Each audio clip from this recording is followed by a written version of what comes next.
Il est de retour comme tous les mercredis dans le studio de la Top Family. Notre spécialiste mode et déco, c'est Roland Garcia de la Maison Marga à Strasbourg. Bonsoir Roland. Bonsoir Erwan. Aujourd'hui, tu nous parles de quelque chose qu'on connaît bien en Alsace, c'est l'Osterputz. Oui, c'est une des choses qui m'a le plus marqué quand je suis arrivé en Alsace, c'est la tradition de l'Osterputz. C'est quoi l'Osterputz? Alors, dans de nombreuses régions du monde, le printemps est synonyme de renouveau. En Alsace, le printemps rime avec Osterputz, une tradition ancestrale toujours prise très au sérieux.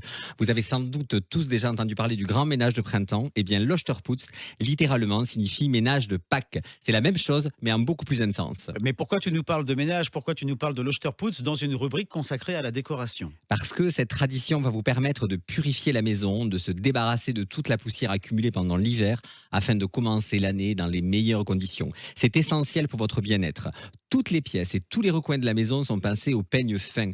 La tâche nécessitant beaucoup d'huile de coude, il faut souvent réquisitionner son entourage pour arriver à ses fins. C'est donc en famille ou entre amis que le grand nettoyage peut commencer. Et puis, c'est une vraie tendance depuis que nos mamies nettoyeuses de C'est du propre ont fait cette émission, et puis aussi Marie Kondo.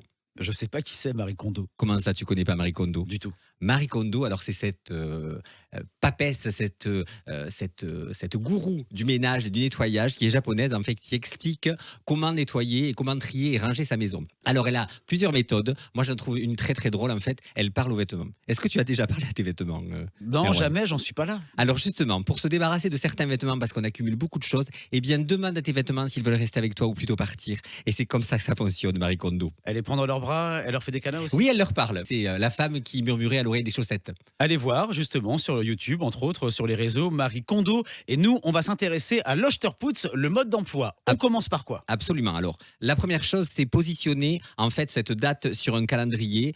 Préférez un week-end d'Osterputz. Prévenez surtout vos amis les plus fidèles parce que vous allez avoir besoin de beaucoup d'aide pour vous accompagner. Croyez-moi. Et puis, n'hésitez pas à prévoir surtout de la bonne nourriture et des victuailles pour les remercier après l'effort. Pour les produits de nettoyage, qu'est-ce qu'on prévoit? Alors moi, je dis stop aux produits de nettoyage industriel. Utilisez cette recette ancestrale qui est le vinaigre blanc. Alors je sais déjà ce que vont me dire les gens. Ça pue. Ça pue le vinaigre blanc, on est d'accord, mais je suis d'accord moi aussi. Donc ce que je fais moi, c'est que je rajoute quelques huiles essentielles que j'aime comme la lavande ou la menthe et ça passe très très bien. Et puis surtout, prévoyez beaucoup de microfibres parce que ça va nettoyer. Qu'est-ce qu'on fait ensuite? Alors, la première étape, c'est d'abord d'ouvrir toutes les portes, les fenêtres, toutes les ouvertures pour renouveler et purifier l'air de l'habitation. Laissez-les ouvertes pendant toute la durée de cet exercice périlleux parce que vous n'avez pas fini de mordre la poussière, croyez-moi. Je te connais, on doit être aussi organisé. Ça, c'est hyper important. Il faut choisir son mode opératoire. Deux solutions. Vous pouvez choisir de vous répartir le travail par pièce ou bien par tâche, qui passera l'aspirateur, la serpillière ou la poussière. Mais attention, réfléchissez bien à la méthode que vous choisirez pour ne pas perdre du temps et pas se battre pour qui aura l'aspirateur ou pas. Vive le tableau Excel. Quand tout ça est fait, on commence par quoi? Eh bien souvent, on débute par la cuisine ou la salle de bain. C'est ce que je vous conseille en tout cas parce que ce sont les bêtes noires de nos intérieurs. Elles sont humides, les pièces sont grasses, il y a des projections, du calcaire, etc. Vous apprécierez d'œuvrer à plusieurs dans ces pièces-là. Et puis ensuite, on continue avec les WC, le salon, la salle à manger, les chambres, le bureau et la buanderie, bien sûr. Il y a une technique aussi. Oui, parce que dans chaque pièce, on commence toujours par le haut de la pièce. On nettoie d'abord le dessus des placards, on secoue les rideaux, on vide les armoires de leurs vêtements ou des denrées alimentaires, on fait briller les surfaces et on dépoussière les recoins les plus exigus.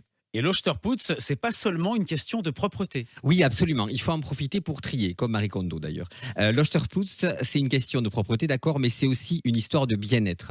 Si le travail est bien fait, aucun bibelot ne devrait échapper à votre œil aguerri. C'est le moment de faire le vide, de se séparer des choses qui vous encombrent, qui polluent votre intérieur. Erwan, est-ce que tu es sûr que tu veux garder cette statue de dauphin que Tati Simonette t'a offert il y a une dizaine d'années? Ben ouais, je l'adore. Ensuite, alors comment ça se passe? On se rend compte du bienfait quelques jours après? Oui, au bout de quelques heures, voire de quelques jours, quand toute l'agitation a disparu, les affaires reprennent leur place et vous apercevez le bout du tunnel. Vous avez réussi. Faites le tour de l'habitation, appréciez chaque pièce, chaque détail et laissez-vous bercer par cette sérénité bien méritée. Tu fais quoi ce week-end, Roland? J'ai prévu pas l'Osterputz en tout cas, mais autre chose. Moi qui voulais t'inviter chez moi pour l'Osterputz, Une prochaine fois, promis. t'es pas tombé dans le piège. Merci, à la semaine prochaine. Roland, on te retrouve sur tes réseaux, c'est très important, suivez-le. Il est super sympa et en plus, le professionnel de la déco et de la mode, Roland Garcia, Maison Marga. Merci Roland. Beaucoup. Merci Erwan.